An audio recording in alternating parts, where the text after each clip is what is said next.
Welcome back to the channel, Space Cadets. It's the leader of the Cosmic Armada, Wolf Nara, back to bring you another Boruto 2 Blue Vortex review. And today we got Boruto 2 Blue Vortex, Chapter 7. And so make sure you guys do the YouTube thingy, like, comment, and subscribe. Tell a friend to tell a friend. We got more Boruto reactions and reviews. So let's get started. I say right foot, left foot, step up, shoot. Smackers in my hand, the cause this shit like a salute. My little brother just threw back a 10, bitch just made him poop. I say, bitch, you ain't my boo, don't get no fuss with what you do. This right here, 400 for a line, bitch, this ain't no juice. Yeah, I got the juice, you wanna fuck with shit, me too. All my brothers told them cutters, nigga, who gon' shoot for you? Lost my dog to a wreck, that's why the whip ain't got a rule. So, with the cover page of Chapter 7, it's a few things I do want to talk about the cover page. Of course, we do have MITSUKI. So when you pay attention to the background itself, it's the background of snake skin, just reminiscent of his origin with Orochimaru and the scientific experiment that Orochimaru had to go through in order to have MITSUKI have his own will in of itself, or at least the will to choose who he wants to follow or who his son is in this situation. And so when you take a look into that experiment, it just goes to show that Orochimaru had two choices set up for him, which is the first option and the second option.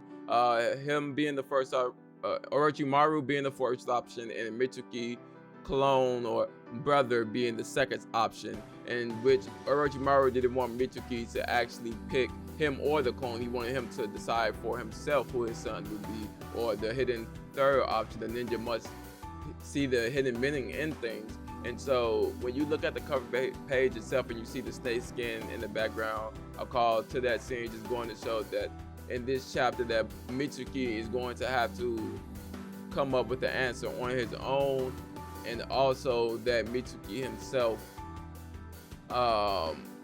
there's a third answer for MITSUKI to find in of himself, because now he's presented with two outcomes in this chapter, in which I will go into detail further down the line in the review. But the first option being Kawaki, representing Orochimaru. The second option being Boruto, reminiscent of his brother.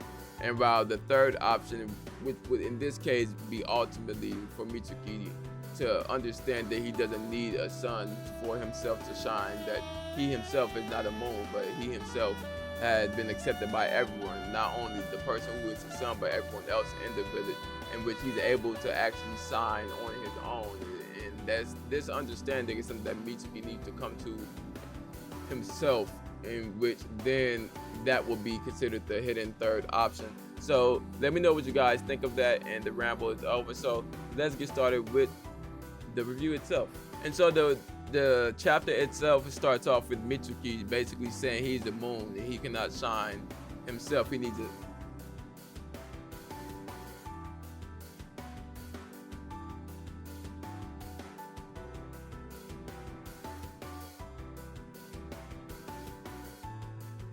So the chapter starts off with MITSUKI having this dialogue or this monologue with himself, just thinking basically that he's the moon. He cannot shine on his own. He needs someone to help him shine, which is his son. And so we get Kawaki back in that shot, just going to show that even though Kawaki is his son doesn't have any face. Whenever we see MITSUKI talk about Boruto being his son, we always get the call to Boruto smiling in that particular scene whenever MITSUKI talks about it. But in this case, Kawaki is kind of showing his back, just going to show that the sun has turned his back on the moon, also symbolizing that the moon itself is not, also symbolizing itself that Kawaki may not be MITSUKI's true son, in which the fight then begins. Boruto throws shuriken at MITSUKI, in which MITSUKI uses the senjutsu stakes to deflect the shuriken onto the different tree branches, and then he begins to bombard Boruto with these senjutsu snakes, for lack of a better term for that jutsu. And Boruto begins to dodge all of the senjutsu snakes, and with the way he dodges, he does the backflip, and then MITSUKI attacks him with with another snake, in which he then jumps back and dodges in between both of those snakes, just going to show you that Boruto had that spatial awareness that most ninja with two eyes lack. And so when you take a look at who was training Boruto at the time, you have Sasuke Uchiha, someone who mastered the Sharingan, and one of the Sharingan's abilities is to be able to see the space around you as well, just to have a better spatial sense. And so Boruto is actually utilizing that same spatial awareness that the Sharingan has in his base without. I say right foot, left foot, step up, shoot. Smack is in my hand, the cause his head like a salute. My little brother just threw back a 10, bitch just made him poop. I say, bitch, you ain't my boo, don't get no fuss with what you do. This right here, 400 for a line, bitch, this ain't no juice. Yeah, I got the juice, you wanna fuck with shit, me too. All my brothers told them cutters, nigga, who gon' shoot for you? Lost my dog to a wreck, that's why the whip ain't got a rule. Hey, bitch, we out. Do in that time. And so since Boruto does have lightning style, it would make sense that he does have lightning, or he does have Chidori, or at least Chidori. Hey, if he pulls out Karen, hey man, go watch what this Sasuke teach Boruto video. And so the next thing Mitsuki does is he tries to make Boruto dodge one more snake, in which Boruto activates Flying Raijin on the shuriken that Mitsuki deflected with the Senjutsu snakes at the beginning of the chapter, and he begins to ask Mitsuki where is Kawaki. However, before we continue on, I do want to talk about the scene a little bit more, because typically when we see ninja using kunai, we know the kunai are able to support the weight of a ninja, as seen with Shikamaru using the kunai to stand on, and also we see Minato utilizing the kunai as well. And so since we know the kunai is able to support a ninja's weight, a shuriken is a lot more flexible, but it's unable to hold any weight in of itself. This is why Boruto has to grab onto the tree, which is basically his callback to Minato in of itself, because if Minato were to teleport, he would either teleport on top of the tree or he would teleport holding the kunai itself, hanging from the kunai, in which then we have this aspect of a different utilization of a ninja tool, but the same utilization of a jutsu, but a different application to a ninja tool. And so now, to continue on, he begins to ask Boruto begins to ask Mitsuki where is Kawaki, in which Mitsuki tells Boruto that he's not allowing Kawaki to be here because he can't allow Boruto to basically snuff him out. And so right now Mitsuki states that he's basically stronger than Kawaki at this current point in time. However, Boruto, you know what I'm saying, he talked down on him. He talked that talk to him. He said, hey, Kawaki can't mess with me right now, and you can't mess with me right now. This entire fight is pointless. In which Mitsuki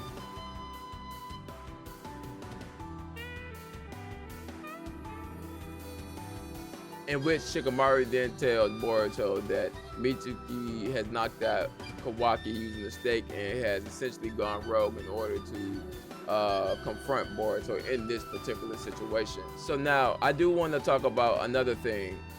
When Boruto in the pre-time skip, he was always applying lightning style chakra to his shuriken, and now he's going to be able to not only apply lightning style chakra to speed up the velocity of the shuriken in of itself, but also teleport to that super fast shuriken mid motion, and that would also be a call to the way Sasuke utilized his Rinnegan.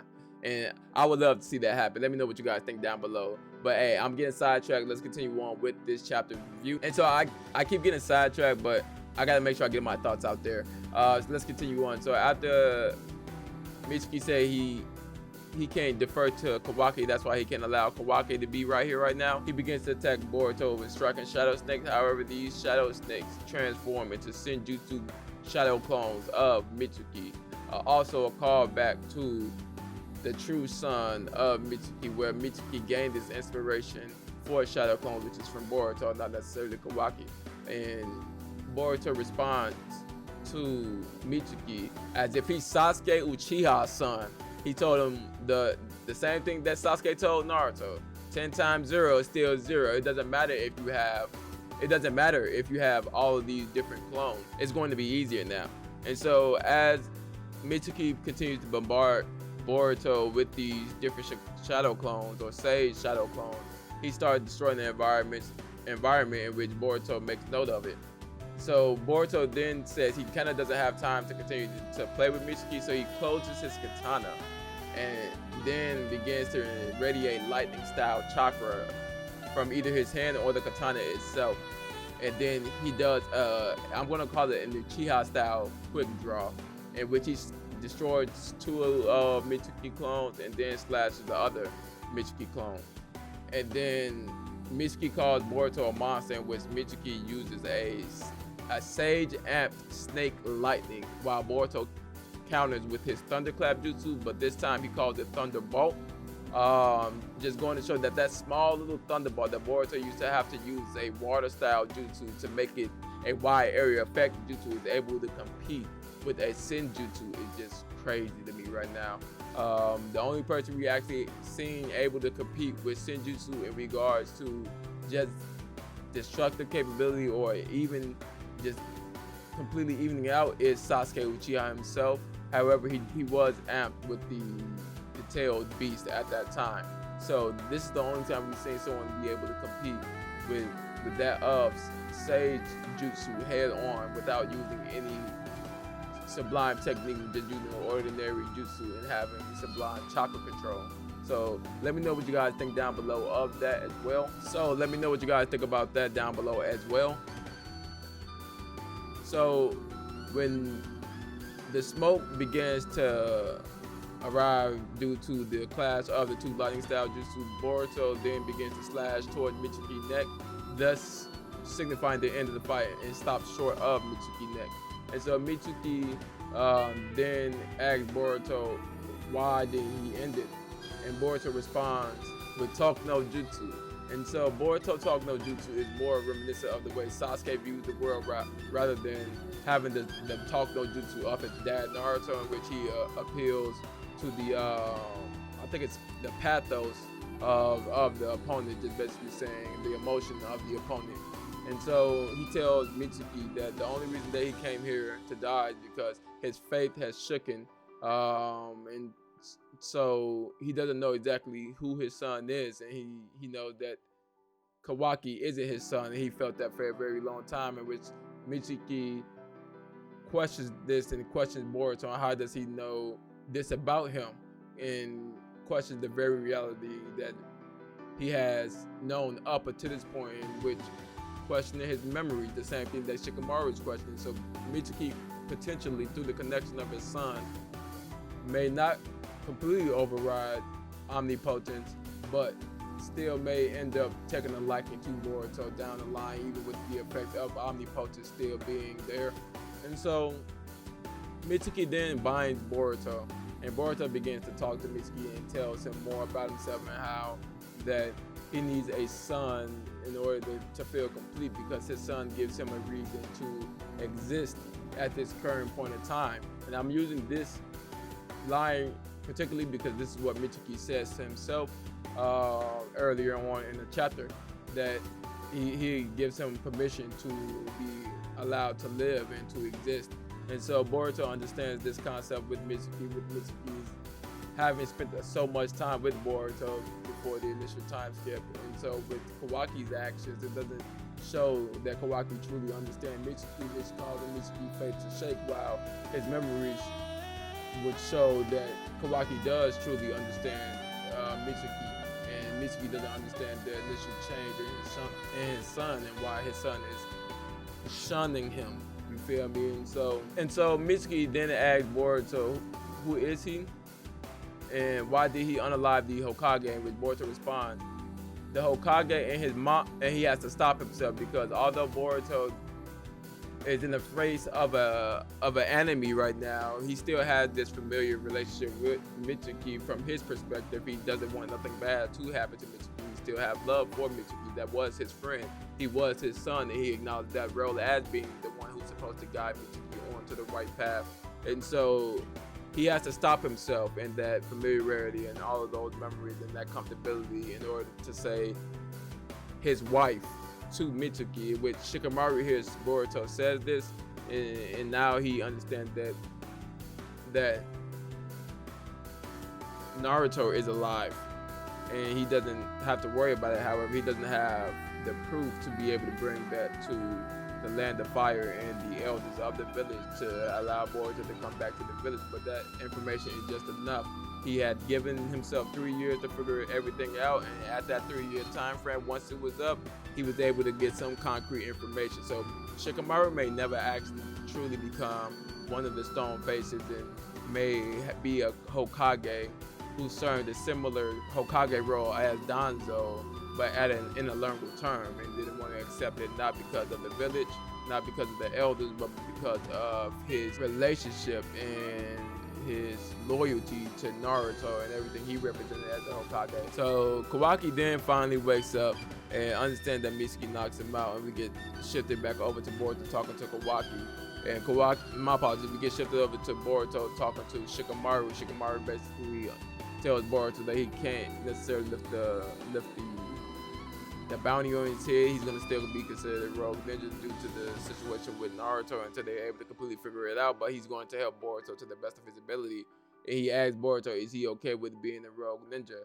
And Boruto says yes, he's okay with being a rogue ninja. He wouldn't have it any other way at that current point in time. He also explains to Shikamaru before that the omnipotent ninjutsu will constantly work to override the memories, and that Sarada has been telling him this entire time. He just refused to believe it. So we don't know if the Shinjutsu is going to completely override Shikamaru memories again, and then Boruto may have to go through this situation again, or because this happened this one time that Shikamaru is able to believe Boruto, help Boruto, and as a result, Boruto is able to come back to the village under watchful eyes and the distrust of a village. And now that goes to show Boruto having a similar upbringing as Naruto, or a similar experience as Naruto as a child, with the village shunning him and he having to gain that acceptance back. But if the village shunned him and his family shunned him due to future events, and him being the root cause of those future events, him in code technically, then at that point, the very thing that Boruto has fought for would not have given him the sense of fulfillment that he did seek up until this point, which may cause him to lose his will to live. Besides that, on top of someone close to him being unalive. And it can't be someone like Shikamaru. It had to be someone close to him, like Lil Sis, like Himawari. But anyway, let me know what you forgot one more thing. We forgot the Shinju. So we go to the Shinju, the leader of the Shinju. I think let me know what his name is down below. But he says that the more question he has, or with the more knowledge that he gains, the more question he has. He feels that for him to become complete, the same completion that he seeks when he becomes a Shinju fruit is the same completion that he seeks in this humanoid form with ego. However, due to the nature of humans, he can never truly be complete. And so now he says he wonders if he's going to become complete, or the answer to all of his questions will be answered once he absorbs Naruto, so he's on his way to the village. So now Boruto did state that he will be coming back to the village, so Boruto may be appearing back in the village either next chapter after talking to Kashin Koji and developing another plan, or the chapter after that, after hearing that the village is being attacked. And I do believe that Boruto possibly could have put a flying Rajing on Sarada, or also put a flying Rajing on MITSUKI, because Boruto tells MITSUKI that he will be his son during the ending parts of their interaction, and if he ever needs him, just call him and he'll be there. And so for the only way for Boruto to be there, we know through the flying Rajing. I'm guessing you're able to sense someone else's chakra through that, since you have to need your chakra into the seal, and that chakra is attached to that person, and your chakra is connected to that person indirectly, that he's able to sense if MITSUKI is in turmoil, or anyone connected to that Rajing seal is in turmoil, because we know when during the second Great Ninja War with Kakashi, that Minato was able to sense that something was wrong with his team through the flying Rajing kunai that Kakashi had. However, he wasn't able to get there due to him being tied down with his own mission at the time. I would love to have that callback with not only Boruto having Minato jutsu, but also being able to experience the same helplessness through that very powerful jutsu, as his grandfather did during that war where he failed to protect someone that he loved. But anyway, that's really all I got for this live reaction. Make sure you guys like, comment, and subscribe. Tell a friend and tell a friend. Again, we got more Boruto content again. Make sure you guys like the video. Get this video to at least 75 likes so that way we can continue to do more Boruto reviews on the channel. We can continue to dive deeper into the official translation of Boruto. Again, it's been your boy wolph Nara, leader of the Cosmic Armada. Enjoy your day, Space Cadets. I'm out. Who really a factor? I done grew up as a bastard, stepped out the wound into a disaster. Designing drugs and guns on my city after, pray for the lackers. Cause it only get worse and they try to blame it on the rappers. Label was factors. My rappy told me sign an affidavit like my life and my family ain't matter. Do you know how I feel to get served to the court on the platter?